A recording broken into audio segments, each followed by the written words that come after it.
Hello everyone, this is Jobels, known as Jobel Arts, and samahan niyo ko today na mag-review ng 6 topics para sa test namin this Thursday. And today, ang sakit ni Kurumi ay glomerulonephritis. Glomerulonephritis. Tandaan natin kapag may itis, isang sakit, ibig sabihin niyan ay inflammation. Tulad ng tonsillitis, inflame yung tonsils. Arthritis, inflame yung joints. And for this one, glomerulonephritis, ano yung inflamed? Inflamed natin, from the word glomerulo, ang inflamed natin na part is yung glomeruli. Glomeruli, part siya ng nephrons.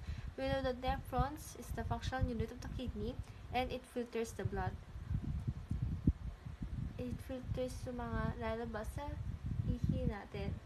And normally, ang lalabas na mga ihi natin is yung excess fluid, ions, and waste products. Ions tulad ng calcium, chloride, potassium, sodium, magnesium. Ayan yung normally na in-excrete. So, nag-start kasi yan sa throat. Kapag hindi nagamot yung streptococci infection, mapupunta yan sa maglilid yan sa glomerulonephritis. So, bakit? Kapag hindi natin kasi ito, yung body response natin gagawa, yung response ng body natin is yung antigen-antibody complex. And this is the immune response ng katawan. At hindi dahil sa infection kaya merong inflammation. Nagkakaroon ng inflammation dahil nga sa at yung response ng body natin. Kasi itong antigen-antibody complex natin, makokorek yan sa glomeruli kasi siya ngayon nag-filtrate, diba? So, kapag nakorek yan sa glomeruli, merong cell destruction, tapos bababa yung GFR natin o yung glomeruli filtration rate. So, kung dapat ang normal na range kasi niyan is 90 to 120 cc per minute. Then, kapag may tigil sa GFR, yung fluid is babalik sa katawan natin. So, fluid retention. Tapos, kapag bumalik yan, syempre, onti yung mai-excrete na fluid. So, onti lang yung urine na lalabas. And, ang ano pa niyan is it will increase the membrane permeability to destruction. So, yung blood sa protein pwedeng lumabas sa urine. Kasi nga, may permeability na. Yung mga dapat na hindi lumalabas ay lumabas tulad ng dugo. Tsaka protein. Ang protein hindi naman dapat yan nasa ihi natin. At ang dugo wala dapat yan. So, ayan ang pato natin. Next, ano ba ang mangyayari kay Kurumi? Ano yung signs and symptoms niya kung meron siyang glomerulonephritis? So, ang signs and symptoms natin para kay Kurumi, nasabi ko na low yung urine output niya. At kapag low yun, ang tinatawag natin, pwede siya mag-lead sa oliguria or yung konti na lang yung ihi na na-excrete niya. 0.5 ml per hour yung urine niya. So, sobrang konti lang yun. And kapag another one, sinabi ko din na may fluid retention or bumabalik yung fluid sa katawan natin. So, ang mangyayari dyan, may hypervolemia. Hyper, mataas. Yung fluid, volume fluid sa body natin. Hypertension. Ba't may hypertension? Kasi hindi naalis yung tubig sa katawan. So, di ba, basta, kapag nasaan ang sodium, nandun din yung water. So, kung hindi naalis yung water, hindi siya pinaalis yung sodium. So, ang mangyayari niyan, tataas ang BP natin. Blood pressure. Next, unahin na itong edema para ma-explain natin itong dalawa. Magkakaroon, kasi nga, may fluid overload, it will lead to edema. So, pagmamanas. Ang pwedeng edema kay Kurumi, pwedeng ang part na is peripheral lang, or yung pagmamalas lang sa mga lower extremities or mga paa and legs niya. Pwede rin buong katawan or tinatawag natin anasarca. Gato yung spelling niya. So, ito.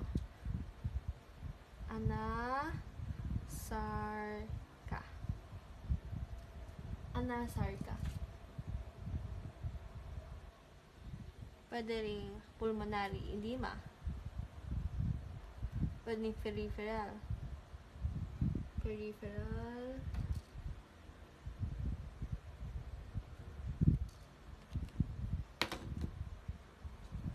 So, pag anasarca, buong katawan ni Kurumi yung may edema, pagmamala sa buong katawan niya. Kapag pulmonary, lungs na, sa lungs na yan, may edema sa bandang lungs. At kapag may edema doon, syempre, may hirapang huminga si Kurumi. And difficulty of breathing is called dyspnea.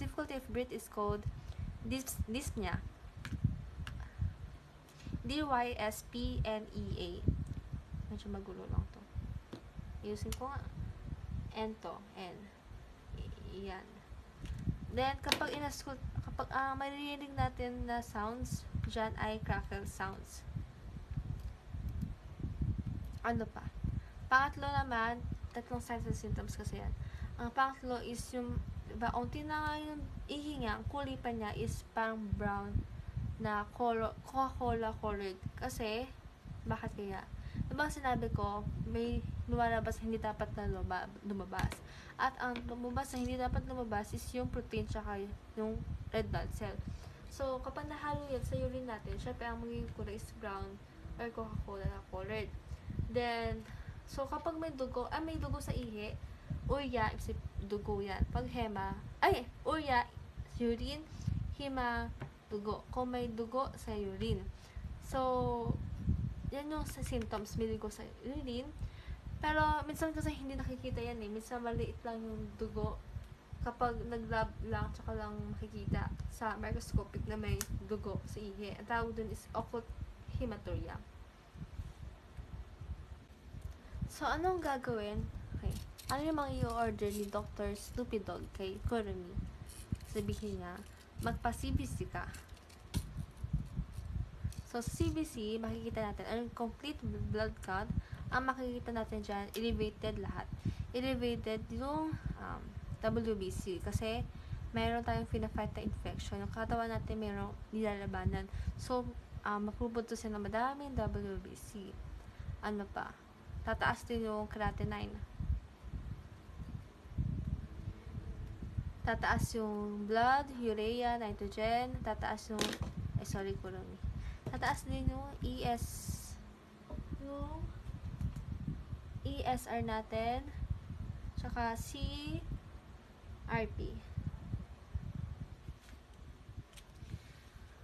Yung ESR natin ay erythrocyte sedimentation rate.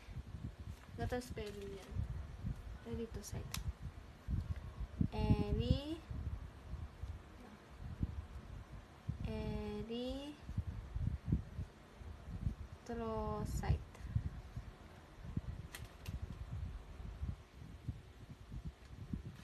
Sedimentation rate. Erythrocyte. Bulahin ko na ha. Erythrocyte. Tapos yung CRP naman natin is yung C-reactive protein. So, kapag may nakita tayong mapagtaas, ang ano lang yan is, ibig sabihin, meron tayong acute infection. Next, kapag pag positive sa ASO titer o yung ASO is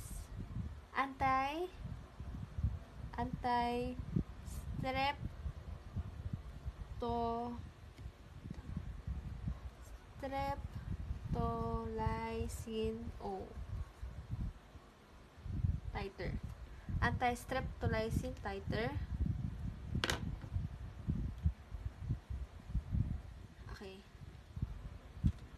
due to the strep bacteria that preceded the glomerulonephritis. And then, another one, urinalysis siguro ni. Sa urinalysis, ang makikita natin is, di ba nga lumabas yung mga hindi dapat lumabas sunod na protein tsaka tugo, ang makikita natin sa urinalysis is proteinuria. Merong protein sa ihe, tsaka may dugo sa ihe, hematuria. So, pwede yung plus 1, plus 2, ayan.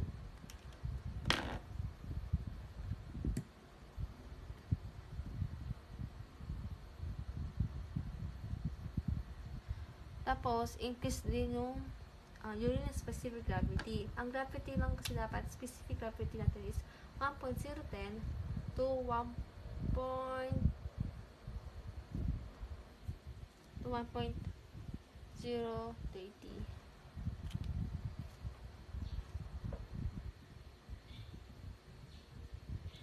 Then, sa truth culture natin,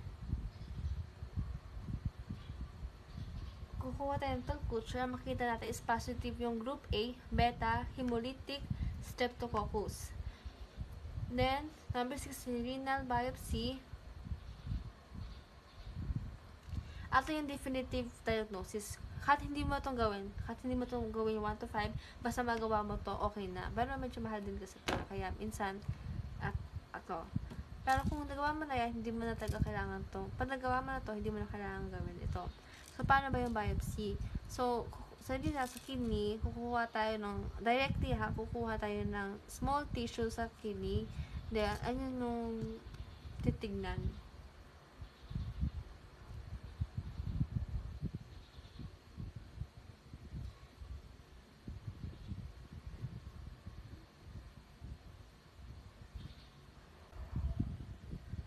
So, sa treatment naman natin para kay Kurumi, syempre kasi nga may infection at bacteria, yung streptococcus sa bacteria, syempre magbibigay tayo ng antibiotics.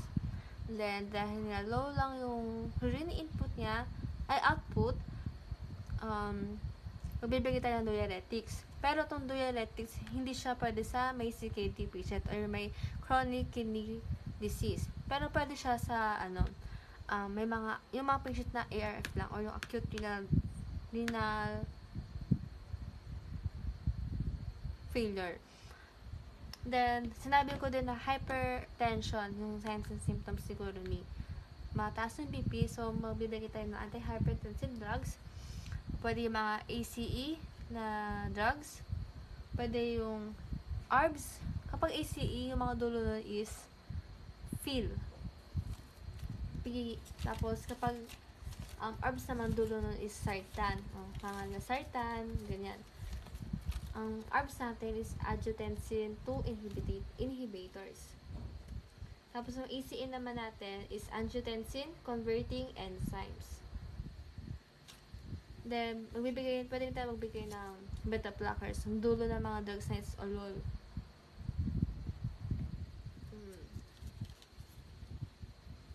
Tapos, pwede tayo magbigay ng calcium channel blockers. Ang dulo na is Tifin.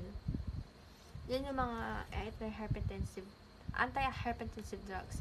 Then, para sa inflammation naman, ang ibibigay natin is corticosteroids. Tulad ng prednisolone.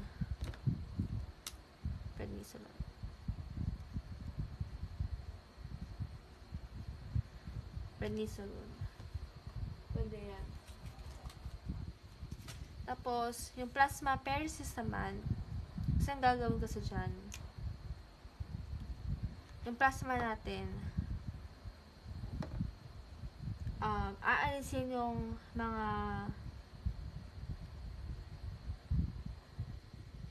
mga harmful component sa blood. Tapos papalitan niya ng may fluid replacement. Tapos ibabalik ulit. Yan yung plasma exchange. Yan yung plasmapheresis. Tapos, kapag CKD or ARF ng patient, pwede mag-dialysis si patient, si Kurumi. Tapos, pag CKD na, pwede rin nung kidney transplant. Pero as a nursing students or nurses, ano ba ang ginagawa natin? Ang ating intervention, so i-monitor natin yung input at output ni Kurumi. Kung gaano kadami yung iniinom niya, at gaano kadami yung nilalabas na ihi.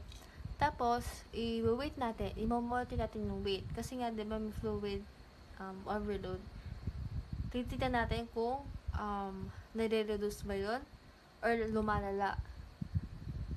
Then, gagawin din natin is, yung health teaching natin is i-reduce yung pagkain niya ng mga food na mataas sa protein. Kasi nga, may na siya, proteinuria na. So, hindi natin gugustuhin na mas madami pang protein yung lalabas sa ihi niya. Then, i-reduce din yung fluid. Hindi sinasabi na huwag uminom, pero i-reduce natin kasi nga meron ng fluid overload sa katawan. Then, yung sodium din. Kasi nga, kapag mataas ang sodium, tataas din yung nandun din yung water.